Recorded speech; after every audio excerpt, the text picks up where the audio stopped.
आप सभी पत्रकार साथियों को मेरा नमस्कार।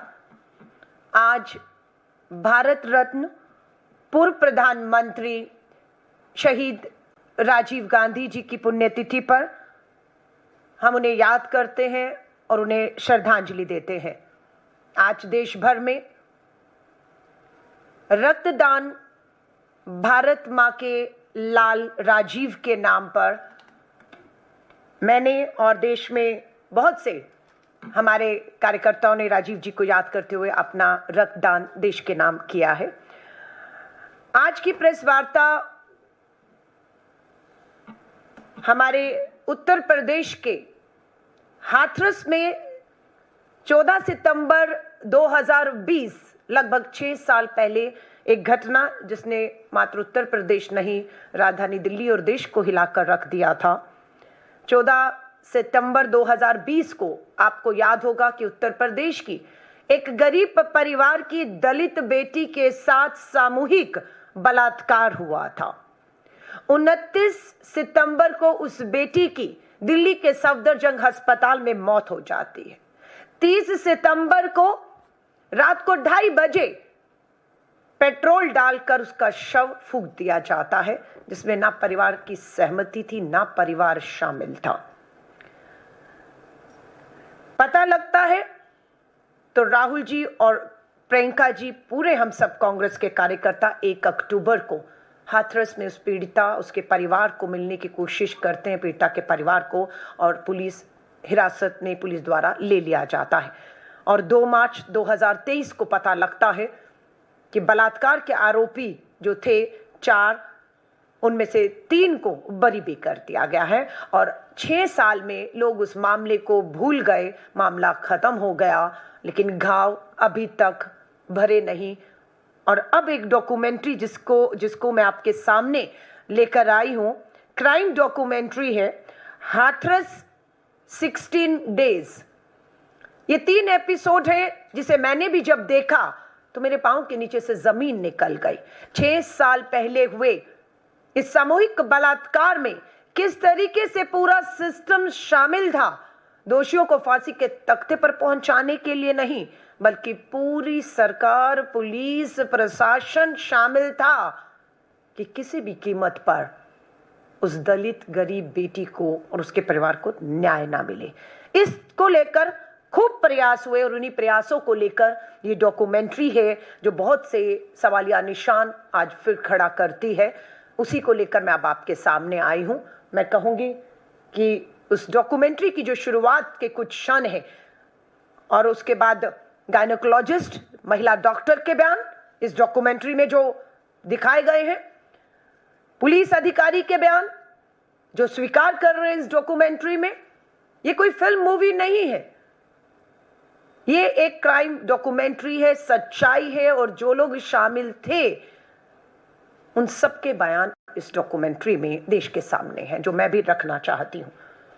सो मैं अपनी टीम को निवेदन करूंगी, ये वो डॉक्यूमेंट्री की शुरुआत है। आवाज तेज करिए। सर ये क्या चल रहा है? कोई बता सकता है ये क्या चल रहा है? हाँ? मुझे नहीं पता। आवाज तेज करती चलो। 16 सितंबर 2020 की घटना है। दुपट्टा लेके और उसको बाजरा के खेत में खींच के ले गए। मम्मी मेरे साथ में ये गलत हुआ है। जब मैंने उठाया ना बहन को, उसके हाथ पे लटक गया एकदम। उसकी छोटी बहन के साथ यौन उत्पीड़न हुआ है, सामूहिक दुष्कर्म हुआ है। चारों के रामू, लवकुश, रवि, संदीप, ये आवाज तेज करती जगह करो। दलित का ये बात थी एक औरत की। अधिकार दिया हमारे लोगों को मारने का। ये एक बहुत बड़ा मुद्दा बन गया। आज इस बेटी ने दिल्ली के सफदरजंग हॉस्पिटल में सुबह दम तोड़ दिया।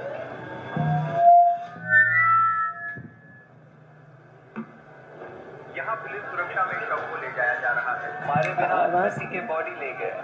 तो इतना प्रशासन इतना टाइट हो गया है। अधिकारी आए और उन्होंने कहा आप नहीं जा सकती। मैं क्यों नहीं जा सकती? पहले में बंद है अपने ही घर में, हमारे साथ जबरदस्ती कर रहे हैं वो। हम अपने बच्चे के अपने घर से ही दरवाजे से ही विदाई करना चाहते हैं। उन्होंने कोई सुनवाई नहीं करी। ये कहीं नहीं लिखा है। दाह संस्कार अब रात में नहीं होता है। Now you're even snatching away the rights of her being cremated respectfully. हटिए, हटिए। अब कर लिया ना आप लोगों ने जो करना हटिए एक बार। हम लोग को बोलते हैं कि हिंदू हैं, कौन से रीति रिवाज में हम हिंदू हैं? रात के 2:30 बजे जब बॉडी को जला दिया तो हिंदू रीति रिवाज में तो ये होती नहीं है, तो उसकी आत्मा तो भटकेगी। उस बेटी को लास्ट में किसी परिवार के उसको मुंह नहीं दिखाने दिया।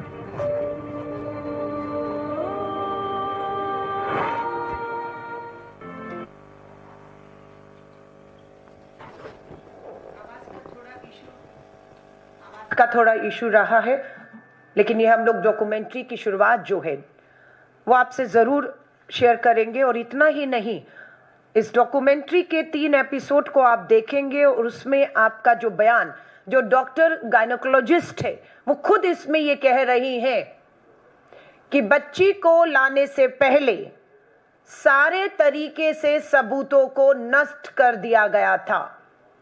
बच्ची को नहला दिया गया था, उसे साफ कर दिया गया था, लेकिन गायनेकोलॉजिस्ट आज भी कहती हैं कि उन्हें जांच में ये पूरा विश्वास था कि बच्ची के साथ बलात्कार, दुष्कर्म, जबरदस्ती, जो शब्द वो कह रही है अपनी डेड डिक्लेरेशन, मरने से पहले बच्ची का बयान तक को नहीं जो है पूरे मामले को आगे बढ़ाने में कंसिडर किया गया कि बच्ची मरने से पहले बता रही है मुझसे जबरदस्ती हुई है।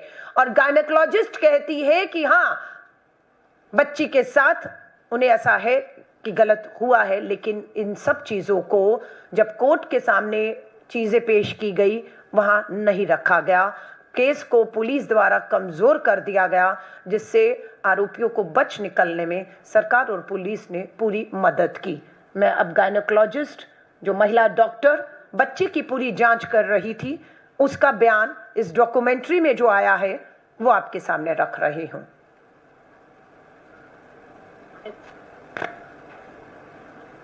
And on gynecological examination, yes, I felt she has been violated. Yes, but we could not collect evidence. So, case went haywire, I would say, and probably justice was not given. Gynaecologist कह रही है उन्हें भी महसूस होता है कि police न्याय दिलवाना ही नहीं चाहती थी। बच्ची के साथ जिस दिन अपराध हुआ 14 सितंबर को, उसके लगभग 8 दिन के बाद सबूत जुटाए गए पुलिस के द्वारा। उसके कपड़े और उसके जो भी चीजें एविडेंस हो सकती थी, जुटाई जा सकती थी, वो उस समय नहीं जुटाई गई। और 8 दिन की देरी में जितने भी सबूत थे, इवन क्रूशियल फोरेंसिक एविडेंस के तौर पर जो उन्हें फांसी के तख्तों पर भी पहुंचा सकते थे, वो भी जो है कोर्ट में पेश नहीं किए गए। इस डॉक्यूमेंट्री में पूरी तरह से गर्ल के साथ गलत हुआ है, लड़की के साथ एविडेंस को पुलिस द्वारा बर्बाद किया गया, ये बात सामने आती है। इतना ही नहीं, पुलिस का भी पक्ष इस डॉक्यूमेंट्री में सामने आता है।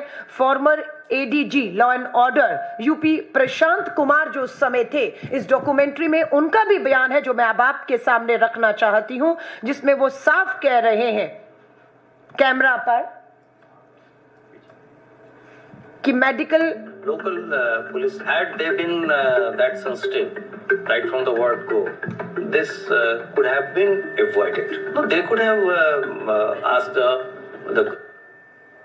requested her for proper internal medical examination also. They could have उनको ये इतना फास्ट साइटेड होना चाहिए था कि इसके क्या रिपोकशंस हो सकते हैं। Initial lapses action was taken against the police officers also.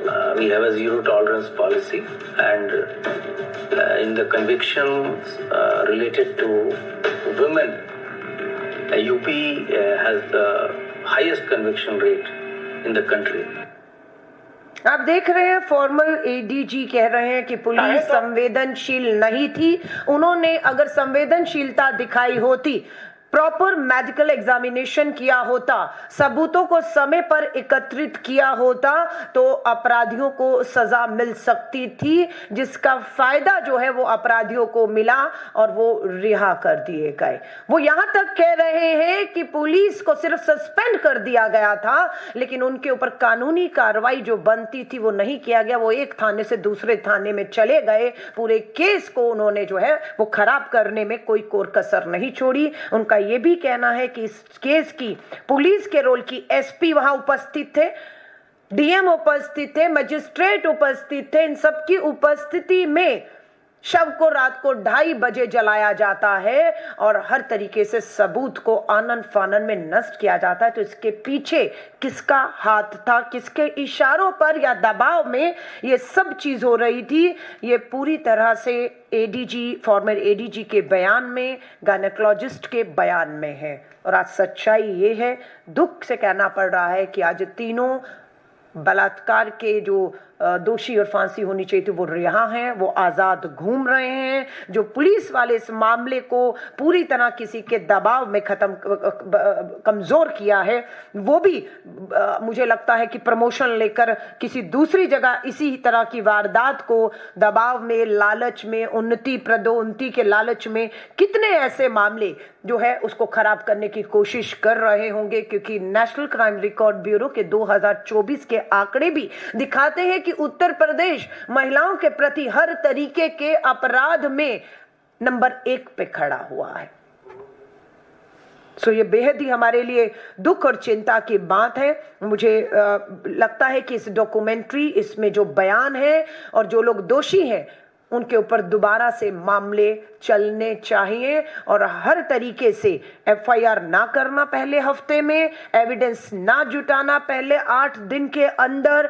SP, DM, magistrate कौन थे जिन्हें सिर्फ पद से उस समय यहां से हटाकर दूसरी जगह भेज दिया गया, इन सब के ऊपर कार्रवाई होना जरूरी है। और मैं फिर कहूंगी, आज जो मामले हैं उसका सबसे बड़ा कारण ये एक हाथरस का मामला भी है। क्योंकि अगर इसमें कार्रवाई हो गई होती, इसमें न्याय मिल गया होता, उसमें पुलिस की जांच, कोर्ट, एविडेंस, मेडिकल, एफआईआर, हर चीज एक उदाहरण बन सकती थी कि कैसे एक मामले को बेहतरीन तरीके से जो है वो पेश किया जा सकता था कि अपराधियों में डर पैदा हो और सजाएं मिलती। तो शायद आज उत्तर प्रदेश 2026 में हम देख रहे हैं कि 24 के आंकड़ों में अव्वल नंबर पे ना खड़ा होता।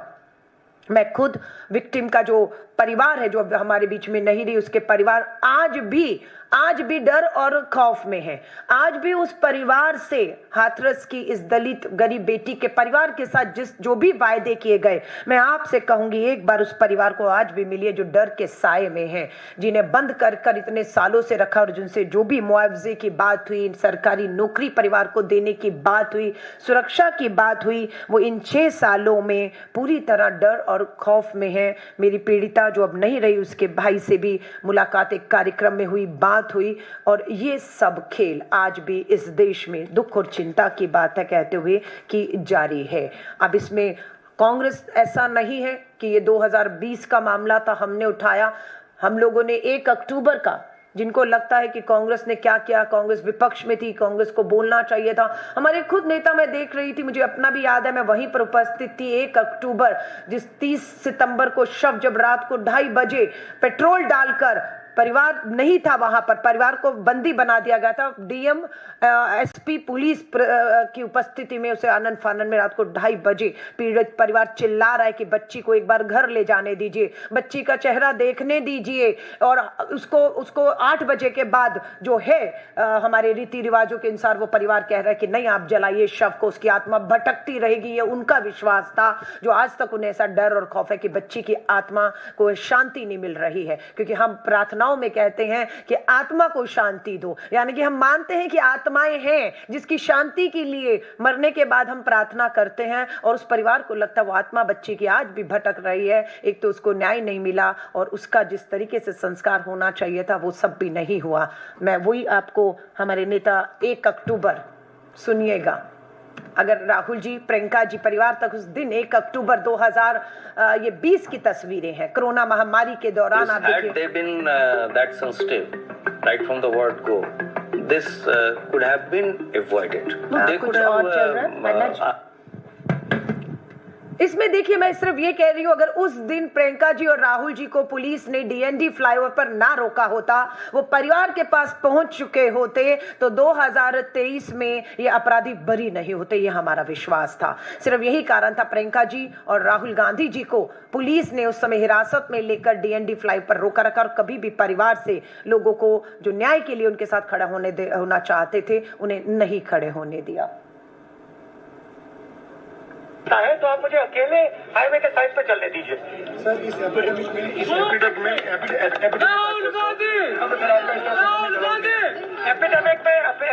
में अकेले चलने से कोई प्रॉब्लम नहीं। आप मुझे अकेले चलने दीजिए, प्यार से हो जाऊंगा।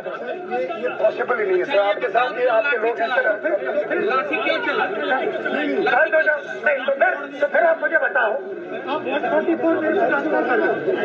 आप 144 देखिए राहुल जी को, और अभी भी ये खेल चल रहा है, मैं क्यों उसका जिक्र आज कर रही हूं। आज भी जब हम पीड़िता और उसके परिवार को मिलने की कोशिश करते हैं, इस तरह की धाराएं लगा दी जाती हैं कि आप नहीं जा सकते। राहुल जी, और अब तब भी और आज भी हम कहते हैं कि एक अकेला भी जा सकता हो, आपके साथ चलते हैं, लेकिन पीड़िता तक पहुंचने दीजिए, उसकी लड़ाई कमजोर ना हो। यहां पर बच्ची के साथ जहां तक चीजें सामने आई, इस डॉक्यूमेंट्री को मैं कहूंगी आप जरूर देखिएगा कि वो पूरी तरह से सीवियर इंजरीज थी, स्पाइनल कोड उसकी टूट चुकी थी, उसको जो है पूरी तरह से उसको जो है घसीटा गया था गले में दुपट्टा डाल के, जो उसके पिता भी कह रहे हैं, और उसको स्ट्रेचर नहीं दिया गया, उसको व्हीलचेयर स्ट्रेचर पर नहीं लाया गया, उसे एम्बुलेंस प्रोवाइड नहीं की गई। उसके परिवार उसको एक टेम्पू पर लाद कर हाथरस से सफदरजंग अस्पताल पहुंचे थे, जहां उस बच्ची की मौत हो गई। उस मौत से पहले भी उसने जो बयान दिया कि बलात्कार मेरे साथ हुआ है, उसको नहीं कंसिडर किया गया, और रेप के जो धाराएं थी उसे हटा दिया गया कि रेप की धारा नहीं साबित होती है, हत्या जो है वो भी नहीं थी, इसलिए तीनों आरोपी बरी कर दिए गए।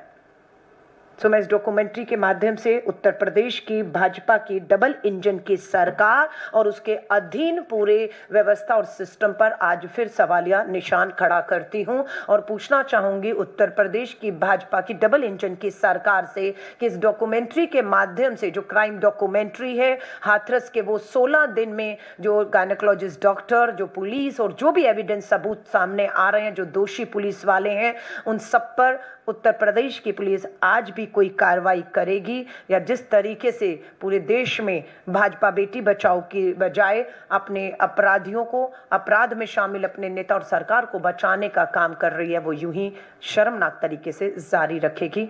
मैं यही कहना चाहती हूँ। जय। अलका जी, हाथरस हो, उन्नाव हो या बिल्किस बानो जैसा केस हो, क्या इन मामलों में न्याय में हुई देरी पीड़िताओं के विश्वास को कमजोर नहीं करती? मेरा दूसरा सवाल, डॉक्यूमेंट्री में दिखाया गया तथ्यों के बाद सरकार को अपनी भूमिका पर देश से माफी मांगनी चाहिए।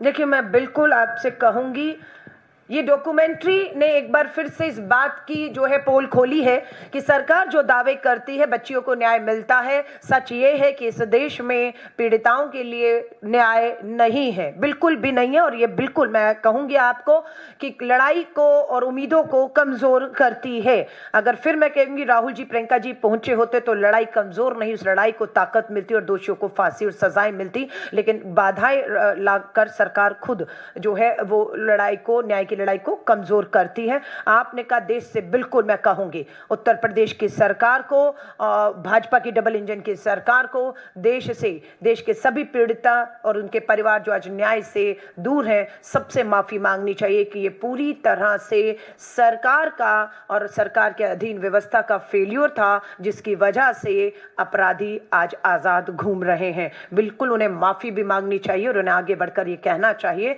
कि वो जो भी उचित कदम अभी भी उठा सकते हैं वो उन्हें उठाना चाहिए ताकि पीड़िता को न्याय मिल सके।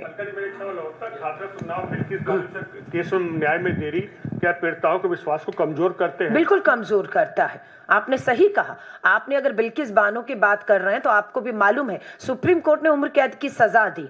गुजरात में भाजपा की विधानसभा में भाजपा की सरकार विशेष प्रस्ताव लाकर अपराधियों को, दोषियों को, जो बलात्कार के, सामूहिक बलात्कार के दोषी करार दिए गए, उम्र कैद है, उनको उन्होंने रिहा करने का आदेश देकर पीड़िता के साथ एक बार फिर से अन्याय करने का काम किया। और भाजपा ने पहली बार नहीं कर रही, भाजपा अपनी सरकार में पैरोल और बेल और सजाएं माफ करने का एक नंगा नाच खेल करके जो न्याय की लड़ाई है उसको कमजोर करने का बिल्कुल काम कर रही है, जिसको लेकर कांग्रेस पूरी तरह से इनको जो है इस तरह से घेरने का काम करती रहेगी ताकि हमारी बच्चियों को न्याय मिल सके।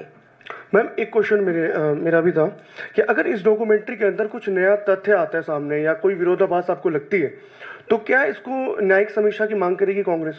हम तो अभी भी मांग कर रहे हैं, हम तो दोबारा कह रहे हैं कि सरकार इस डॉक्यूमेंट्री में जो गायनेकोलॉजिस्ट डॉक्टर है वो खुद कह रही है कि एविडेंस कुछ और कह रहे थे, क्योंकि 8 दिन बाद सबूत इकट्ठे किए गए, तक बहुत देर हो गई थी। But as a doctor, as a gynaecologist, जब मैंने उस बच्ची को देखा, मुझे ऐसा महसूस होता है, मेरा जो एक्सपीरियंस है, डॉक्टर कह रही है, मेरा जो अनुभव, जो एक्सपीरियंस है, वो देखते इस बात को अपने आप में कह रहा था कि बच्ची के साथ सामूहिक बलात्कार, दुष्कर्म गलत हुआ है। ये एक एविडेंस बहुत स्ट्रॉन्ग है। एडीजी, हमारे जो पूर्व पुलिस के हमारे एडीजी प्रशांत कुमार जी के खुद बयान में ये कहा जा रहा है, तो बिल्कुल उत्तर प्रदेश की सरकार को बनता है कि आपके फॉर्मर एडीजी का बयान है कि पुलिस ने एफआईआर करने में, सबूत जुटाने में, हर चीज में, और शव को तुरंत जला देने में 2:30 बजे पेट्रोल फूंक कर कि हम कुछ भी इकट्ठा ना कर पाए, इसमें पुलिस की जो है कार्रवाई पर भी सवालिया निशान खड़ा होता है। और वो भी जो है कटघरे में खड़े किए जाने चाहिए, जो उस समय नहीं किए गए, वो अब किए जाने चाहिए। लेकिन अगर उस समय की जो पुलिस, जो डीएम और एसपी और सब अगर सरकार में ही बैठे, किसी एक आदमी के इशारे पर वो पूरा जो 16 दिन हाथरस का खेल हुआ उसमें शामिल थे कांड में, तो फिर आप उम्मीद कैसे कर सकते हैं कि जो 20 में नहीं हुआ वो 26 में होगा। और अगर कुछ नहीं होता तो मान लीजिएगा सरकार में कोई ना कोई आदमी बैठा हुआ इस सारे प्रकरण को खुद देखरेख में करवा रहा था कि दोषी बच जाएं और पीड़िता को न्याय कभी ना मिले, जो में नहीं मिला। आपने अभी इसके अलावा एक सवाल पूछ सकता हूँ? हाँ, आपने अभी जिक्र किया कि जो 4 दोषी थे उसमें से 3 रिहा हो गए। क्या लगता है आपको कि आपने अभी जिक्र किया, एडीजी ने भी बताया कि जो देरी थी, जो कलेक्ट करनी चाहिए थी चीजें, जो मतलब कि जो जांच में सहयोग करती, वो सभी 8 दिन बाद इकट्ठी की गई और महिला को जो है नहला दिया गया, सारे सबूत मिटा दिए गए। आपको क्या लगता है किन लोगों का हाथ इसके पीछे था? बिल्कुल, सत्ता में बैठा हुआ कोई तो बड़ा आदमी था, कोई तो था जिसको संरक्षण जो है पूरी तरह से मिल रहा था कि हम हैं, आप इस पूरे केस को किसी तरह भी, अब वो जो 3 आदमी बरे हुए हैं दोषी, मैं तो उनको आज भी दोषी कहूंगी, जो बरी हो गए हैं, हाँ, उनका लिंक, उनके संपर्क क्या थे, किनके साथ थे, इसकी जांच अगर आप करेंगे तो आपको पता लग जाएगा कि वो कौन सी बड़ी मछली या बड़ा आदमी सत्ता का था जो इस तरीके से निर्देश दे रहा था कि 2:30 बजे शव फूंक दीजिए। एफआईआर करने की जरूरत नहीं है, एफआईआर नहीं हुई 1 हफ्ते तक, 8 दिन तक एविडेंस नहीं जुटाए गए, बच्ची का स्पाइनल कोड पूरी तरह से घायल बच्ची को एम्बुलेंस प्रोवाइड नहीं करवाई गई, स्ट्रेचर अवेलेबल नहीं कराया गया, परिवार एक टेम्पो में लाद कर उस बच्ची को इलाज के लिए जिंदा रखने की लड़ाई को लेकर सफदरजंग तक पहुंचता है, वहां बच्ची की मौत हो जाती है। और बच्ची का जो मरने से पहले स्टेटमेंट है, उसने कहा है कि उसके साथ गलत हुआ है। तो मैं पक्का इस बात का विश्वास हो चुका है कि सरकार में ही बैठा वो आदमी है जिस वजह से ये बच्ची को और उसके परिवार को न्याय नहीं मिला और दोषी बरी हो गए हैं। मैम, मेरा क्वेश्चन यहाँ पे मध्य प्रदेश में जो त्रिशा का केस है और डाउरी वाला जो केस आया था सामने, सीएम ने कहा है कि अब सीबीआई को भी उन्होंने लिखा है पत्र कि वो इस केस को देखें।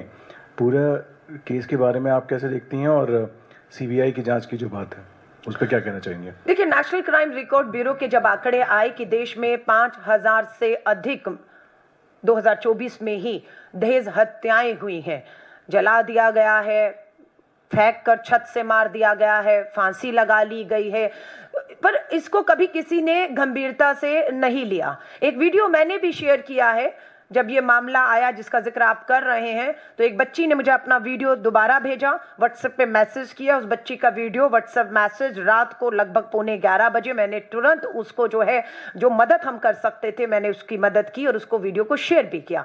बात यह है कि एफआईआर नहीं होती है, इस मामले में भी एफआईआर शिकायत दर्ज करने में देरी की गई और सबसे बड़ी बात गिरफ्तारी नहीं है। पति फरार चल रहा है, वकील है, वो अपने कानून अधिकार बता रहे हैं, उनकी जो सास है वो खुद पूर्व में जज रही हैं और जिस तरह के बयान उनके सुनने में आ रहे हैं, मुझे लगता है कि बच्ची को जो हमारे बीच में नहीं रही उसको टॉर्चर करने पर मानसिक रूप से हर तरीके से उसका भी बहुत बड़ा हाथ है और अब तक उनकी भी गिरफ्तारी बनता है, क्योंकि सीसीटीवी फुटेज में साफ दिख रहा है जब उसके साथ कुछ हुआ तब वो सीढ़ियों से 3 आदमी उसको नीचे सीढ़ियों से, वो तब जिंदा थी नहीं थी मालूम नहीं, ला रहे हैं, लेकिन उस समय ये जो उनकी सास कह रहे हैं जो पूर्व जज थी वो वही घूम रही है सीसीटीवी फुटेज में। और उसके बाद जिस तरह से मीडिया में आकर वो विक्टिम कार्ड खेल रही है। मुझे लग रहा है अभी तक उनकी दोनों की गिरफ्तारी हो जानी चाहिए थी। अगर यहाँ पर भी कुछ नहीं होता है तो इस देश, इस सरकार से, इन कानूनों से उम्मीद छोड़ देनी चाहिए। लेकिन सच ये है कि दहेज की आग में हर रोज हमारी बच्चियां जल रही हैं।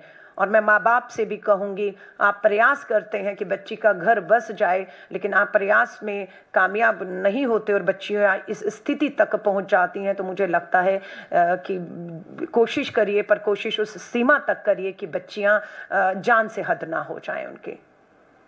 आपका कुछ सवाल था? ओके, धन्यवाद आप सभी पत्रकार साथियों का।